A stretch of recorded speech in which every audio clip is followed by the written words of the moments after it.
Hello दोस्तों, welcome to current GK class. Jharkhand GK के लिए आप करंट जीके चैनल को सब्सक्राइब कर लीजिए और बेल आइकन को प्रेस करके ऑन कर लीजिए ताकि हर वीडियो का नोटिफिकेशन सबसे पहले आप तक पहुंचे। आज के टॉपिक में हम लोग उत्पाद सिपाही के पिछले ईयर से क्वेश्चंस देखेंगे। तो इससे पहले जो मैं क्वेश्चन नंबर 1 से लेकर 40 के बीच आपको जो है पहले कंप्लीट करा चुका हूँ, और आज जो मैं है 41 से लेकर 100 के बीच क्वेश्चन करा रहा हूँ। और मैं उस वीडियो का लिंक जो है इस वीडियो के लिंक के नीचे इस वीडियो के डिस्क्रिप्शन बॉक्स में आपको दे दूंगा, आप जाके वहाँ से देख लीजिएगा। क्वेश्चन नंबर 41, मैं क्यों लिखता हूँ कि लेखक को कहाँ जाने का अवसर मिला। मैं क्यों लिखता हूँ कि लेखक को कहाँ जाने का अवसर मिला। Option number C, Japan. Question number 42, Shiv Pujan Rachnavali कितने खंडों में प्रकाशित है। शिव पूजन रचनावली 4 खंडों में प्रकाशित है। ऑप्शन नंबर ए इसका सही आंसर है 4। क्वेश्चन नंबर 43, कमलेश्वर किस पुरस्कार से सम्मानित थे। कमलेश्वर किस पुरस्कार से सम्मानित थे। तो ऑप्शन ए और बी दोनों सही है। ऑप्शन नंबर सी इसका करेक्ट आंसर है। तो साहित्य अकादमी पुरस्कार 2003 को मिले थे इनको, कमलेश्वर जी को, और पद्म भूषण जो मिले थे वो 2005 को मिले थे। ठीक है दोस्तों, तो ऑप्शन सी इसका सही आंसर है, ए बी दोनों। क्वेश्चन नंबर 44, अगई का पूरा नाम क्या था। अगई क्या पूरा नाम क्या था। तो ऑप्शन नंबर बी इसका सही आंसर है, Sachchidanand Hiranand Vatsyayan. Question number 45, Hiroshima कहाँ है। हिरोशिमा कहाँ है दोस्तों। तो option C Japan, Hiroshima Japan में है। क्वेश्चन नंबर 46, हिंदी आसानी से क्या की जा सकती है। हिंदी आसानी से क्या की जा सकती है। तो बोली जा सकती है, बोली लिखी जा सकती है, पढ़ी जा सकती है। तो ऑप्शन नंबर डी इनका सही आंसर, तीनों सही है। बोली जा सकती है, बोली लिखी जा सकती है और पढ़ी जा सकती है। क्वेश्चन नंबर 47, इनमें से कौन सही है। तो इसका सही आंसर है ऑप्शन नंबर बी, कुमुदनी। कुमुदनी एक सही यहाँ पर सही दिखाई दे रहा है, तो कुमुदनी ऑप्शन नंबर बी सही है। क्वेश्चन नंबर 48, इनमें से गंगा का पर्यायवाची शब्द नहीं है। इनमें से गंगा का पर्यायवाची शब्द नहीं है। तो ऑप्शन डी सरस्वती। बाकी के सारी जो है ए बी दो और सी जो है ये तीनों जो है गंगा का पर्यायवाची शब्द है।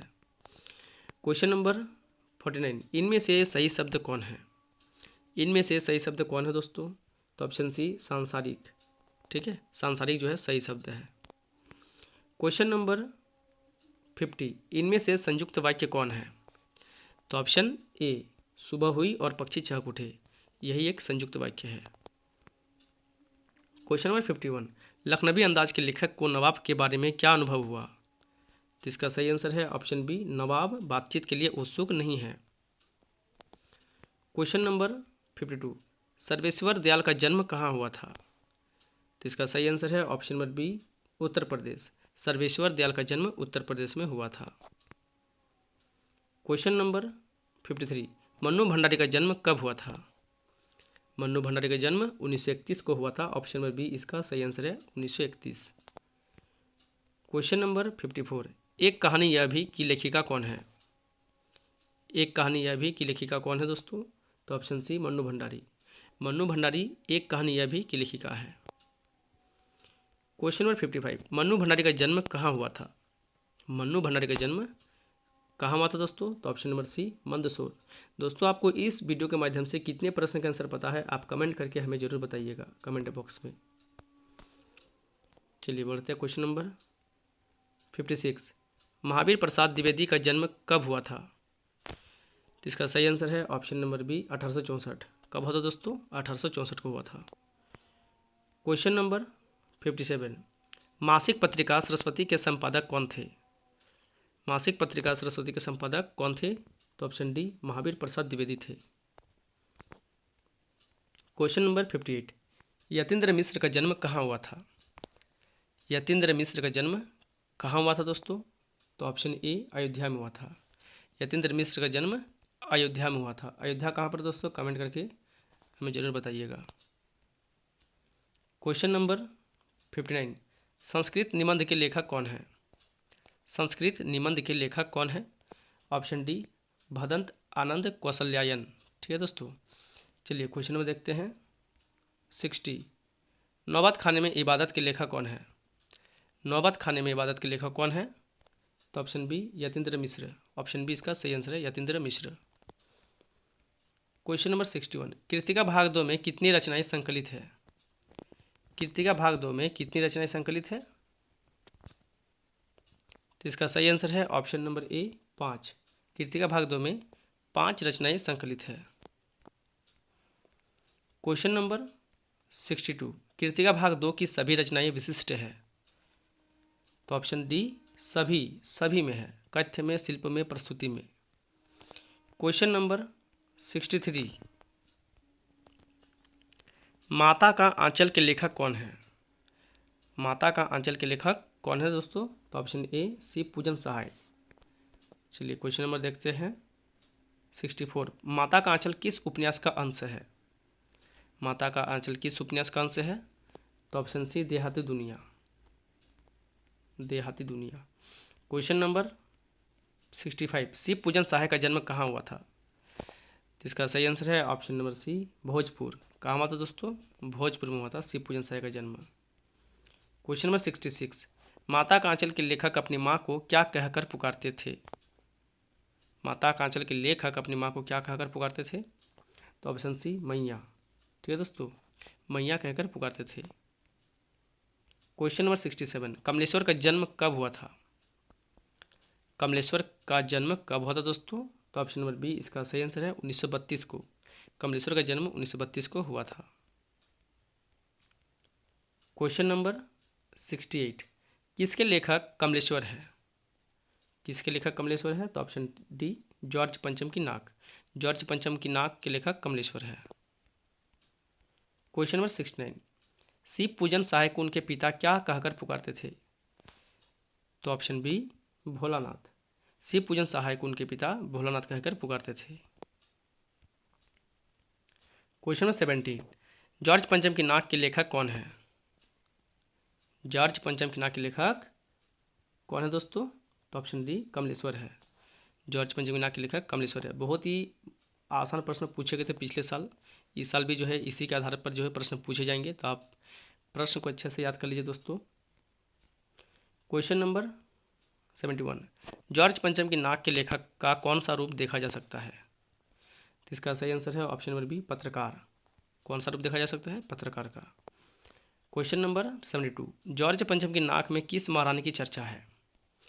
तो किस महारानी की चर्चा है जॉर्ज पंचम की नाक में? तो ऑप्शन नंबर ए महारानी एलिजाबेथ। ठीक है दोस्तों, महारानी एलिजाबेथ की चर्चा है। क्वेश्चन नंबर 73, महारानी एलिजाबेथ कहाँ की रानी थी? महारानी एलिजाबेथ कहाँ की रानी थी? तो इसका सही आंसर है option number B England.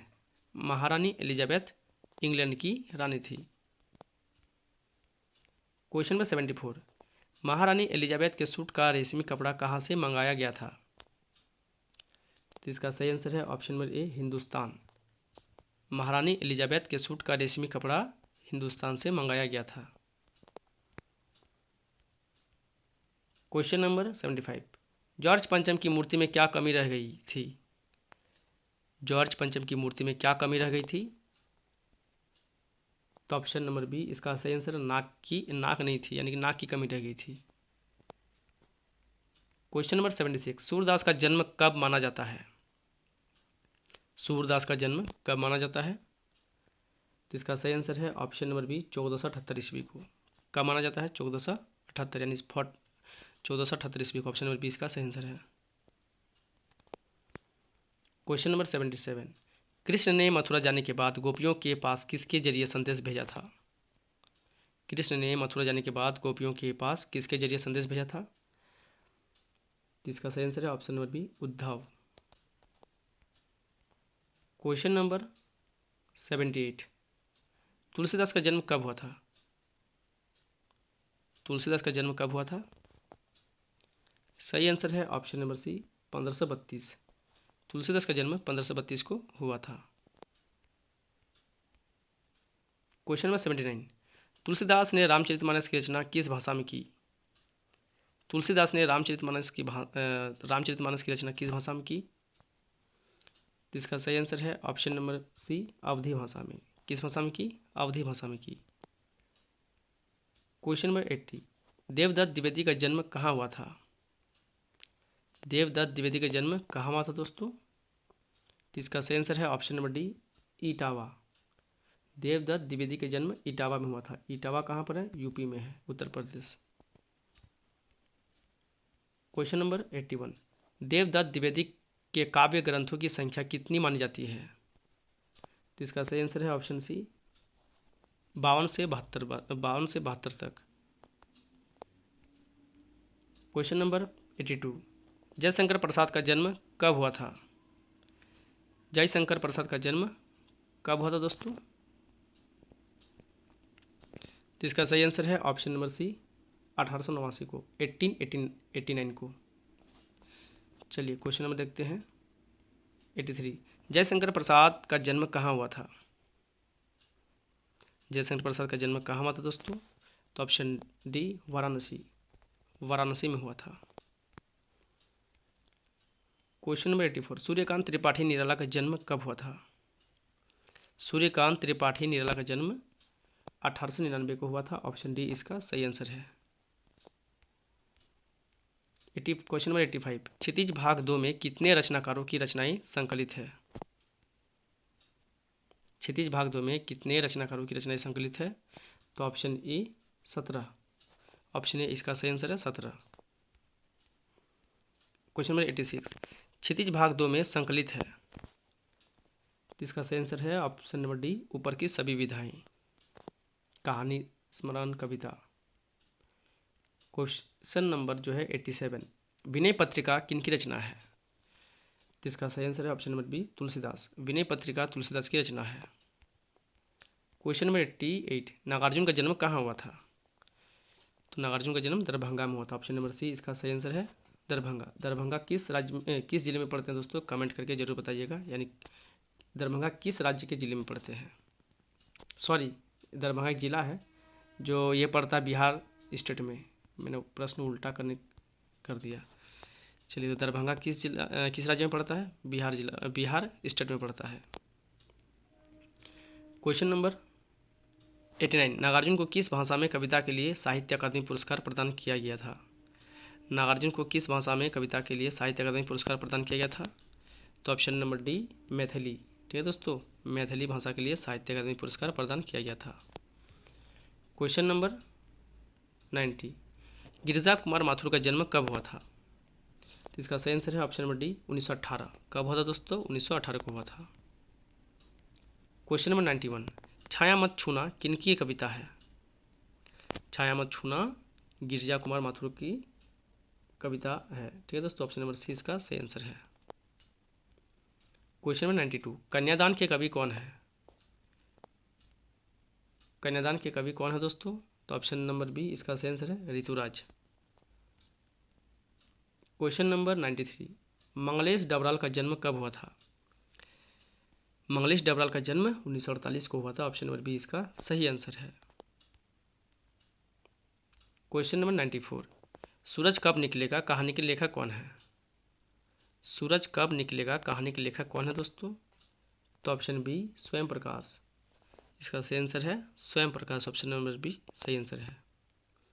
Question number 95, Ram वृक्ष बेनीपुरी का संपूर्ण साहित्य का नाम है? इसका सही आंसर है option number D Benipuri Rachanavali. Question number 96, चिता के फूल कहानी के लेखक कौन है? चिता के फूल कहानी के लेखक कौन है दोस्तों? तो ऑप्शन ए रामवृक्ष बेनीपुरी है। क्वेश्चन नंबर 97, झूठा सच उपन्यास के लेखक कौन है? झूठा सच उपन्यास के लेखक कौन है दोस्तों? तो ऑप्शन डी इसका सही आंसर है यशपाल। ठीक है दोस्तों। क्वेश्चन नंबर 98, राम वृक्ष बेनीपुरी की रचनाएं कितनी वर्ष की अवस्था में पत्र पत्रिका में छपने लगी थी? तो इसका सही आंसर है ऑप्शन नंबर ए 15 वर्ष। ठीक है दोस्तों। चलिए अब क्वेश्चन नंबर देखते हैं हम लोग 99, बाल गोविंद भगत के लेखक कौन है? बाल गोविंद भगत के लेखक कौन है दोस्तों? तो ऑप्शन सी इसका सही आंसर है राम वृक्ष बेनीपुरी है। क्वेश्चन नंबर 100, यानी अब 100 नंबर का क्वेश्चन हम देख रहे हैं, लास्ट यही क्वेश्चन है। यशपाल का जन्म कहाँ हुआ था? यशपाल का जन्म कहाँ हुआ था दोस्तों? इसका सही आंसर है ऑप्शन नंबर, चलिए इस क्वेश्चन को हम छोड़ रहे हैं। आप इस प्रश्न को आप जवाब जो है कमेंट करके कमेंट बॉक्स में बताइएगा। एक प्रश्न मैं पहले छोड़ देता हूँ। तो ये आज का हमारा अंतिम प्रश्न था। आज का वीडियो आपको कैसा लगा दोस्तों? वीडियो जो अच्छा लगा है तो आप कमेंट करके ज़रूर बताइएगा हम लोग को कमेंट बॉक्स के माध्यम से। और आप अगर पिछला वीडियो नहीं देखे तो मैं इस वीडियो के डिस्क्रिप्शन बॉक्स में उसका लिंक दे दूँगा, जाके आप वहाँ से देख लीजिएगा। क्वेश्चन नंबर 1 से लेकर 40 के बीच तक जो क्वेश्चंस कराए हैं। और ये जो है आपका जाके 41 से लेके 100 के बीच क्वेश्चन था। तो कंप्लीट हो गया आपका हिंदी पेपर 2। ठीक है दोस्तों, हिंदी पेपर 2 का प्रश्न था ये। और इसी प्रकार जो है उत्पाद सेवाएं की परीक्षा में पूछे जाते हैं प्रश्न। तो आप अच्छे से क्वेश्चंस को याद कर लीजिए। अगर आपको PDF चाहिए तो आप हमें कमेंट करके कमेंट बॉक्स में ज़रूर बताइए कि PDF आपको अगर चाहिए तो।